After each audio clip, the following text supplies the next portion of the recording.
Hello, traders. Another episode of Finally Friday. So, I hope you had a good week. And as always, I wish you a good weekend. I'm going to make a very short podcast today. One, because I'm short on time and I'm busy here at Optimus Futures. But I still wanted to do a podcast to be consistent and always bring things to you that I think are very important. And today, what I would like to talk about is really the differences between the successful traders and the unsuccessful traders from a perspective of the narrative that they're engaged in. And again, this is not coming from a judgmental place. It's coming from just the reality that I encounter, and just to put things in perspective for you guys so you know how one behaves and the other behaves. If you fall on the side of the guys who are not so successful, again, it's not criticism, but it's really to just make you aware that you're not the only one who are having those kind of difficulties or having this narrative. So let's talk for a minute about, successful traders. I find that the stories that they tell are very, very boring, meaning that from a perspective of when do you do well and when you don't do well. This is like you ask a successful trader, when do you do well, when you don't do well. And so they do well when they say, when I obeyed my trading methodology that I developed. When I obey it, things really go well for me. And when things don't go well is when I don't obey it. Now, even when things don't go well within the method, they admit to it. They say, look, I took the trade according to the method, I got stopped out or it didn't work out, and it's fine. It's just some things just don't work out because it was done within the method. On the other hand, the other times that it doesn't work out for them is when they don't listen to the method. So they're actually very accepting of the fact when they do listen to their method, things might not go well. But again, the successful traders that I come across, they say, I work with my system. And when you tell them, when are you disappointed at yourself? They say, well, when I don't listen to my system. So for example, a trader might be, I would say, up on the day, let's say a certain amount of money, and he feels a certain level of confidence. That happens to successful traders too. So all of a sudden they take a trade that wasn't within the method. And that's where they're disappointed. So again, every discussion with a successful trader really revolves around his method. What happens within his method, the good trades and bad trades within the method that he accepts, and the things that happen outside of the method when they don't obey it. And this is where they say, I'm very disappointed that I didn't listen to my system. I went on intuition. I went on anything, I did things that were emotional and things of that nature.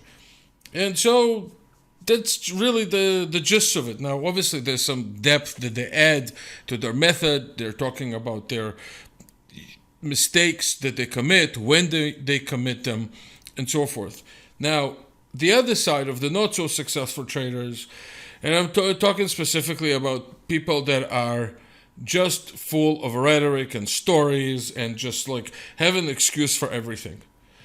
And I'm going to tell you this: successful traders and unsuccessful traders facing the exactly same reality, the same market every day, whatever they trade, whether it's futures or stocks or forex or foreign bonds, whatever asset they choose to trade, they all face the same reality.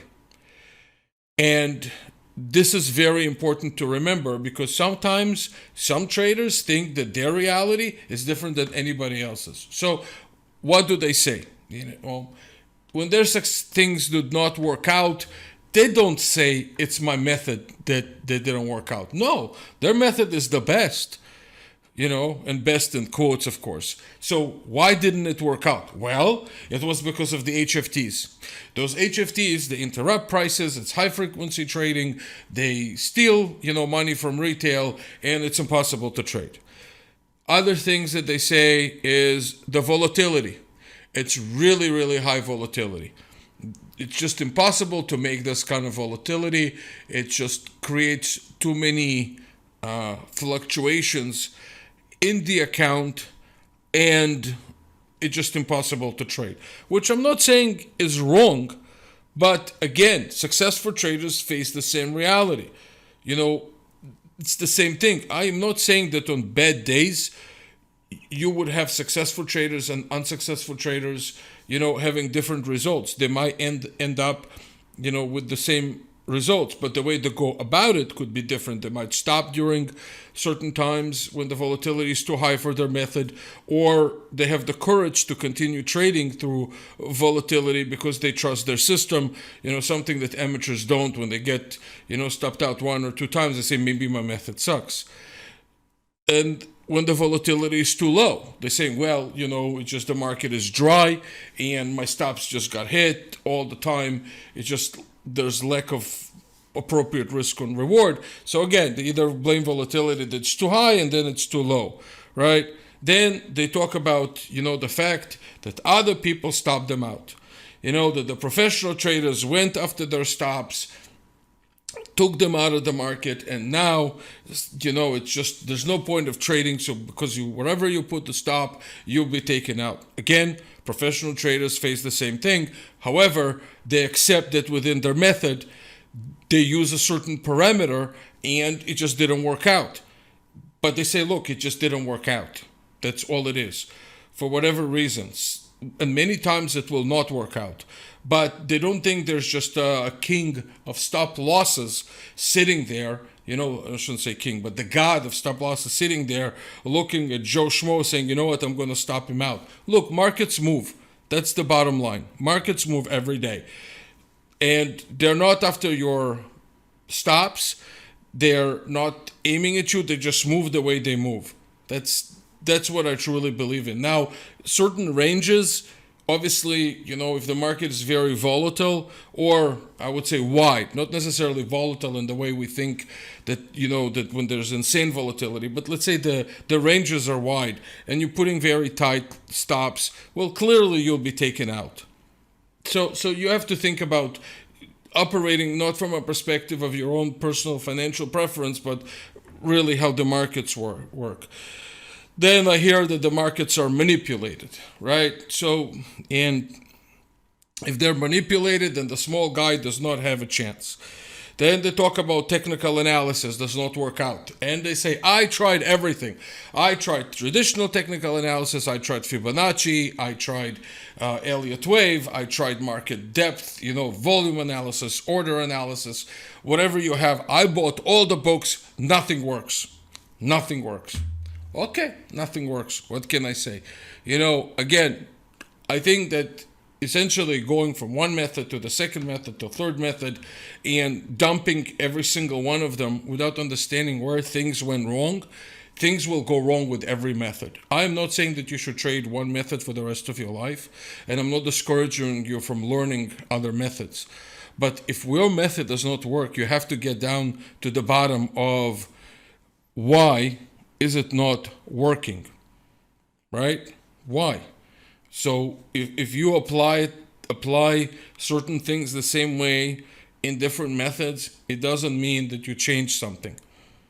Okay, listen to this again.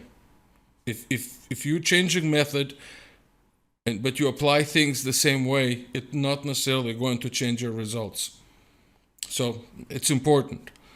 What other things do they say? Fundamentals have changed, right? The fundamentals of the markets have changed.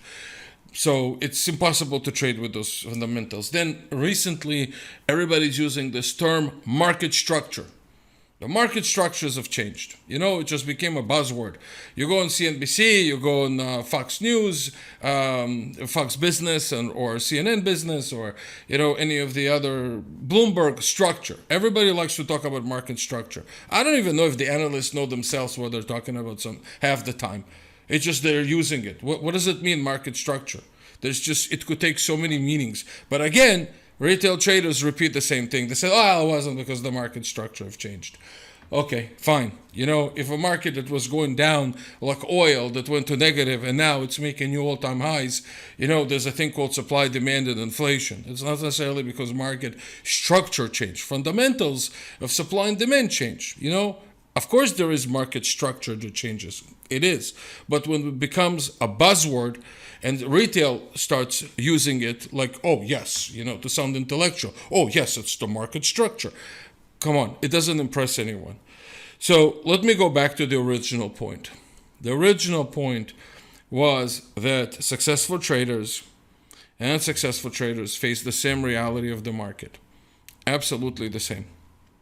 How you go about, everything else that's what makes the difference. So let's talk for a minute about successful traders. They have experienced losses. I don't believe that there's one successful trader out there. And the more I talk to them, the more they're open about it. They say, you know what? I tried a number of times until I got this. Now, again, from my perspective, I get it that nobody has endless amounts of risk capital. I really get it. At some point, when you run out of risk capital, you should stop, especially in something like futures that is a leverage product.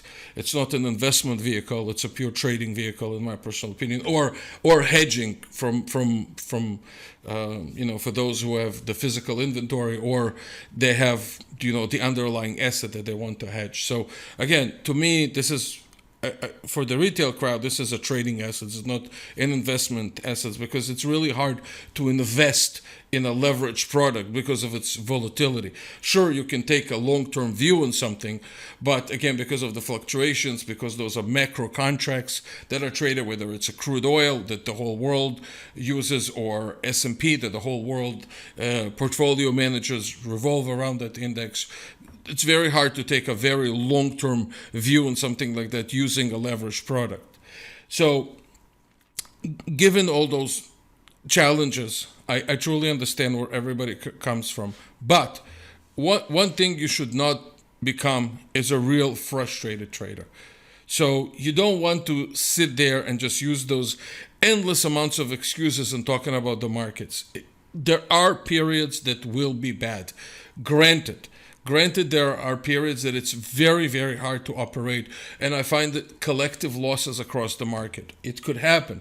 But in the long run, what you should really do is really start thinking for yourself. Because I find that, when we have a crowd that screams HFTs, everybody all of a sudden joins the same thing. Or somebody says market structure changes, all of a sudden everybody uses the same thing. What you have to do is separate yourself and saying, you know what, I am just going to drill, on micro drill, on every single transaction that I took. I'm going to understand why I took it. I'm going to understand the risk and the reward. I'm going to learn tremendously from my good trades, what I've done right, and focus on that tremendously so I can repeat the same behavior in the future.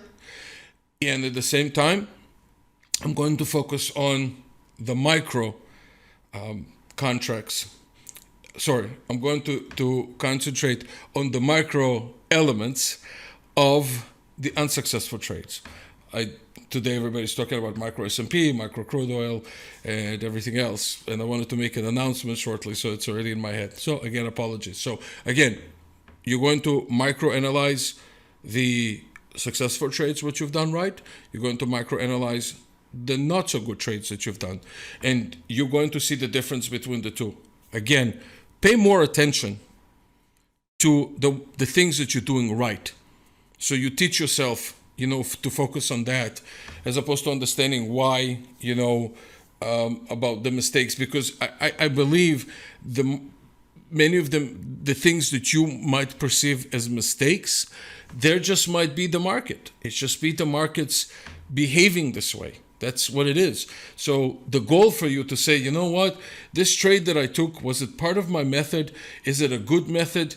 What am I doing right when I do make money? And when things don't work out, what am I doing wrong? And you'll start scoring it That's the beautiful thing. People who keep journals, for example, they score their trades, regardless of whether they make money or not. They say, you know what, this trade I took because all the things lined up for me.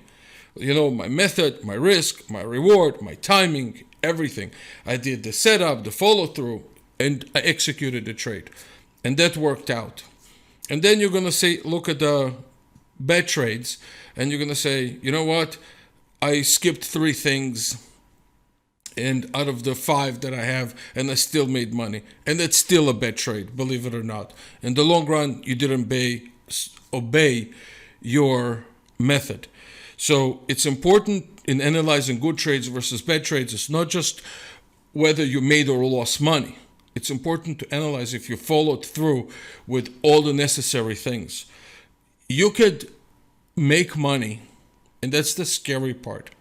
You can make money sometimes even when you do, excuse me for my French, I have a job, okay? Because the market just plays in your favor, and it happens sometimes. But in the long run, it will not last. So it's important, extremely important, to understand how on the good trades, all the things that you've done right, on the bad trades, whether they made or lost, what you've done wrong, and you'll be able to do it. So if you had some sort of let's say you traded and you followed 5 trades on the day, and every single one of them lined up, and let's say you made money on 4 out of the 5, right? And then the 6th trade you took, and it made you more money, okay, based on intuition, it made you more money than the other 4. Well, guess what? That was not a good trade. And I'm happy that you made money on it, but it will not happen the next time. Or I should say it will not happen consistently. Because on that score, you should give yourself -1 because you acted on intuition. So your goal, again, is to line up all the good things that you're doing when you make money, when you follow all the methods, judge objectively when you make or lose money, and ask yourself, is it my method? Is it me not obeying my system? Or any other reason? Right? It's important to analyze that. So again, at the beginning of this podcast, I mentioned how good traders talk about their method. They either operated within the method or outside the method. And again, even professionals make mistakes. They make mistakes. When they make too much money, they might give it back because of some arrogance, because they made a lot, or they have a certain objective for the month that they surpassed, and they felt like they could take extra risk, and those kind of mistakes cost them very dearly and could set them back into the negative for the month. So again, stay disciplined, think about what I said, and I hope it helps you. Since I mentioned the micro before, I wanted to tell you that the CME is launching on July 12th, the micro contract on the crude oil. Of course, we will have it.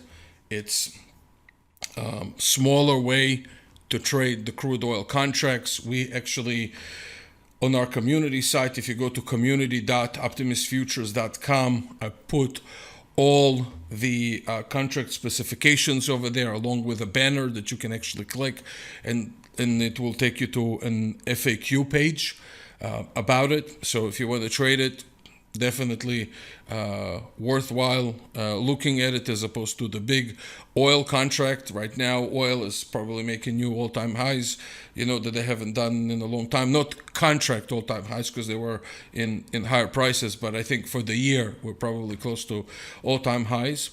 And so, those of you who are new but attracted to this specific commodity that could be very, very volatile sometimes, even more than the actual stock indices, and you want to take a look at it, definitely worthwhile starting from the micros. So, having said that, again, I wish you a good Friday. We would love to earn your business. Before I give my platform and company a plug here, I just want to remind all of you that my main goal here in this podcast is not to promote futures as a tool that you don't have to think when you trade it. It requires a lot of thinking, and you have to be above average in being a successful trader. Having said that, just remember futures trading involves a substantial risk of loss. Past performance is not indicative of future results. Please use only risk capital when you trade futures. That means that your livelihood and everything around you, your family, yourself, your shelter, your food takes precedence over your speculative needs. I would love to earn your business here at optimusfutures.com. Call us or get in touch with us through the site. If you want to call us, it's 1-800-771-6748, and local is 561-367-8686. And also a little plug to our platform, Optimus Flow, that's becoming more and more popular, and a lot of people give us very good feedback on it. So if you're looking for a platform that is free, has fast execution, and has all the features that are necessary for you to trade, I welcome you to test it out or call us and discuss this. Again, for the last time now, I wish you a really phenomenal weekend, and I will see you on Magnificent Tuesday next week. Thank you.